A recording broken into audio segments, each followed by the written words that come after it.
Bonsoir à tous les gars d'Actis, je viens de rentrer du boulot, excusez-moi pour le retard, mais le match. Aujourd'hui on a perdu une grosse possibilité de mettre une grosse hypothèque pour la qualification en Ligue des Champions à la 3e place. Parce que Milan a perdu hier, Torino a fait match nul, et la Lazio surtout a fait match nul. Et nous, ce match, on aurait dû le gagner. Et encore une fois, on est ici à marronner, récriminer pour une occasion qu'on l'a encore filée. Et c'est vraiment dommage, ça commence à faire trop. Ça commence à faire trop parce que les premières 15 minutes, c'était une belle Inter. Parce qu'on les pressait haute, comme je l'ai toujours dit. Con la Lazio, on a fait pareil. Après, au fur et à mesure que passe le temps, l'Atalanta, on la connaît, c'est une équipe qui presse très haut. Ils défendent pas à homme, mais à chaque zone du terrain, il y a un joueur qui a une zone, le joueur qui vient, automatiquement les pris. Donc c'est tous des 1 contre 1. Donc c'est très dangereux pour eux, parce que après, si tu arrives à sauter leur pressing, tu peux les mettre en difficulté, mais aussi eux, ils peuvent créer beaucoup, parce que comme ça, ils attaquent à 5, à 6. Et fait qu'il y avait Brozovic, il n'y a pas eu de problème. Une fois sorti Brozovic, sont arrivés les problèmes. Après, l'Atalanta, par contre, elle a pris ses marques. Mais, toi, l'Inter, quand tu fais un jeu que tu pars par derrière du goal et tu commences avec les défenseurs à imposter c'est un moyen de jouer, c'est un jeu que veut faire Spalletti, tu as besoin d'un joueur, un meneur de jeu qui arrive à jouer en touche des balles. On sait que Brozovic, c'est le joueur en Serie A qui touche le plus de ballons. Une fois qu'il sort Brozovic, il met Nainggolan. Et ça, c'est une erreur madornale. C'est une grosse erreur, ça. Et parce que je veux dire ça, parce que toi, comme je veux dire, tu commences derrière. Donc l'Atalanta était pressé très haut. Pour sortir de ce pressing, il faut jouer une touche de balle. Il faut avoir quelqu'un qui est capable de garder le ballon et surtout se libérer en touche de balle. En tout cas, qui est dynamique. Donc, dans notre équipe, s'il sort Brozovic, les deux joueurs, pas qui sont comme Brozovic, on peut dire qu'il s'approche plus à Brozovic par technique, c'est Borca Valero ou João Mario. Moi, je vis l'interview après des Spalletti, il a dit à Sky qu'il ne parle pas d'Icardi, il parle de l'Inter. Quand ils ont fait remarquer que comme Brozovic, après comme Borca Valero, quand il est rentré, l'équipe il a repris à main le fil du jeu, c'est vrai. Lui, il a dit non. Con Gagliardini et Vecino qui sont alternés, moi je trouve qu'on a bien fait. Non. Une fois qu'est sorti Brozovic, l'Atalanta a commencé à jouer. Et nous, on sortait plus comme avant. C'était compliqué.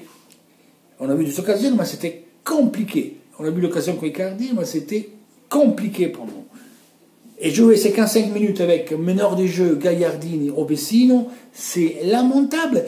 L'occasion qu'ils ont eue avec Gomez, l'Atalanta, l'occasion que je mets Gomez comme l'arbitre. 6 mètres, on donne la balle à Gagliardini, il garde la balle, il veut la porter, il se regarde, ils sont arrivés 3, ils ont pris la balle, et encore un point, il marque. Voilà. Gagliardini, il va bien s'il y a à son côté, il y a un joueur qui donne du bon pied, qui est technique. Mettre Vecino et Nainggolan, ça n'existait pas. Puis Nainggolan, il n'était pas lui, il n'était pas en forme. Gagliardini commençait à être fatigué. Donc le premier changement, c'était Borca Valero ou João Mario. Après, le deuxième mi-temps, Perisic, c'était un truc irregardable aujourd'hui. Je ne sais pas. Tous les choix qu'il a fait, il a tous scannés. Après, Icardi a fait un bon premier mi-temps. Dommage pour ce but qui a manqué. Mais bon, disons que c'était même pas facile. Quand j'ai regardé un peu les sociales, je viens de voir qu'il y a des postes. Icardi, tu marques sur le penalty. Non, Icardi a fait une très bonne première mi-temps. Il a bougé. Il a créé. Il venait contre la balle. Aujourd'hui, il a fait le boulot qu'en mi-temps. Pas deuxième mi-temps, on l'a plus vu. La première mi-temps, puis il sortait et il participait au jeu. En fait, Vecino, 2-3 fois, il est rentré comme ça. Il est rentré de cette manière. D'ailleurs, quand il est rentré en Angleterre, on a perdu Vecino. Vecino, il était très bien aujourd'hui. Il a joué comme col Milan, le même rôle. Donc, il utilisait le boulot d'Icardi. Icardi sort et ça te fait une trace pour rentrer. Et il a fait des marques encore, mais sinon, il a fait des bonnes choses. Une fois qu'il est sorti Brozovic, Vecino l'a dû arrêter, c'est parce qu'il a fait. Avec Nainggolan, on a perdu le milieu de terrain. On l'a repris quand elle est rentrée à Borcavallero. Après qu'eux, c'était peut-être plus fatigués parce qu'ils ont joué jeudi, mais Borcavallero, quand même, sans faire rien d'extraordinaire, mais à jouer à touche de balle, il est capable, il a deux pieds corrects. Déjà, on a commencé à sauter leur pressing asphyxiante, on a créé encore une d'occasion, une contre Icardi, celle de Nainggolan. L'occasion on a eu, mais parce qu'Andanovic ne fait pas un seul arrêt, on a eu 5 occasions. Eux, par contre, c'est des. Et heureusement que Gomez il s'est arrêté à un moment donné, parce que dans le replay, il suit la balle, il s'arrête 50 secondes, et cette hésitation-là, ça ne lui permet pas à prendre notre chance d'arriver sur la balle. Hein. Mais l'erreur de Gagliardini, c'est. Vous avez vu, tout le monde voulait Gagliardini, ici, Gagliardini là. Et aujourd'hui, Gagliardini n'était pas. C'est vrai qu'il est pas. Ça faisait longtemps qu'il jouait pas. Il avait 2 matchs dans les pattes. C'était peut-être pas l'idéal pour lui. Mais bref, ça c'était le choix. Mais l'erreur principale, à mon avis, c'était l'avoir pas mis Borcavallero d'entrée. Voilà. Parce que tu peux pas avoir, il faut avoir de la technique.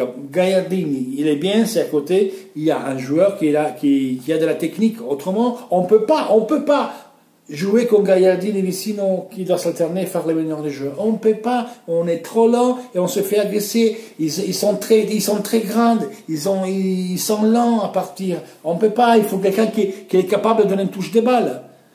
Et là, c'est un gros erreur. Là, c'est une cagade de Spalletti. Ça, voilà. Ça, c'est des choses que j'aime pas de lui. Mais maintenant, c'est fait. C'est un bel bordel parce qu'on a 5 points sur les 4e, qui aujourd'hui sont Atalanta Milan. La Lazio, s'il gagne mercredi con l'Udinese, il va venir à 5, et la Rome est à 6. Et Torino également. Donc, ça va être. Torino à 7. Bon, Torino aussi, il a 3 points. Oui, Torino juste 2 points sur la Rome. Donc, c'est une belle lutte. Dommage, parce qu'en gagnant aujourd'hui, on avait 7 points sur tout le monde. On avait 7 points sur la Rome, 7 points sur la Lazio, 7 sur l'Atalanta, 8 sur l'Atalanta, 7 sur Milan et 8 sur la Rome. Là, on fait une cagade. Et c'est les matchs qu'il faut gagner. Eux, ils avaient joué jeudi, il manquait Zapata, c'est les matchs qu'il fallait ramener à la maison et ils n'étaient pas capables. Après, il faut dire que l'Atalanta, c'est une équipe qui court beaucoup. C'est un plaisir de les voir jouer, agresser comme ils font. C'est vraiment. Félicitations à eux. Mais bon, nous, aujourd'hui, on aurait pu le gagner le match. Et on est encore là à dire merde, on a encore filé une autre occasion importante de gagner. Et on ne l'a pas fait, et voilà, les gars. Je ne sais pas quoi vous dire. Donc pour aujourd'hui c'est ça. Après on fera demain ou mardi une autre vidéo pour voir un peu, pour voir Brozovic comme il va y être. On espère récupérer Lautaro de Vrij et on verra bien. On verra bien la prochaine. La prochaine, il faut absolument gagner. Frosinone Inter, match basilaire, parce qu'après il y a Rome à domicile et la Juve. Ce match-là, il faut le gagner. Mais toi, Frosinone est bien de gagner. Il a gagné la première fois dans son histoire. Une fois que je sais, il y a 2 matchs pour la première fois affilés, et à tomber l'Inter, là qui sont tous sur le moral. Ah ben, nous on doit le gagner parce qu'il y a Milan-Lazio, ce match-là. La semaine d'après, quand il y aura Inter-Rome, c'est Lazio-Atalanta. Donc c'est vraiment 2 matchs basilaires. Il faut absolument aller gagner ce match pour arriver contre le Rome avec 6 points d'avantage et garder notre avantage comme il est, 5 points sur Milan et sur les autres. Autrement, ça va être compliqué si on ne gagne pas ce match-là. Ce match basilaire. Voilà. Parce que ça nous permettra de prendre des points au Milan ou à la Lazio, c'est déjà important. Vu qu'après il y a Lazio-Atalanta, donc c'est notre match important. Donc il faut faire attention, hein, parce qu'après il y a des équipes qui jouent l'Udinese, l'Atalanta aussi, l'Inter, la Rome, la Lazio, c'est pas évident. C'est à un moment les équipes qui jouent le maintien, ça court beaucoup, hein. Donc il faut faire gaffe. Et bon là, on n'a pas perdu le match, mais on doit le gagner ce match. On doit le gagner, mais on ne faut pas rester là dire c'est la faute à qui, c'est la faute là. C'est allé, on a dit, je veux dire, on n'était pas des phénomènes quand on a perdu avec la Lazio, on n'est pas des brels, parce qu'on n'est pas des phénomènes qui ont gagné avec le Genova, et que Genoa il joue à 10, il fait 1 à Naples, vous voyez, un partout à Naples. Donc chaque match a son histoire. Et on n'est pas mauvais maintenant. Je remarque quand même que c'est les deux domiciles encore. Là, sur Atalanta, on a fait un point. Si je mets Bologne et Sassuolo qu'on a fait un point, ça commence à faire beaucoup de points perdus à domicile. À domicile, on a perdu beaucoup de points aussi. Donc, il faut se réveiller.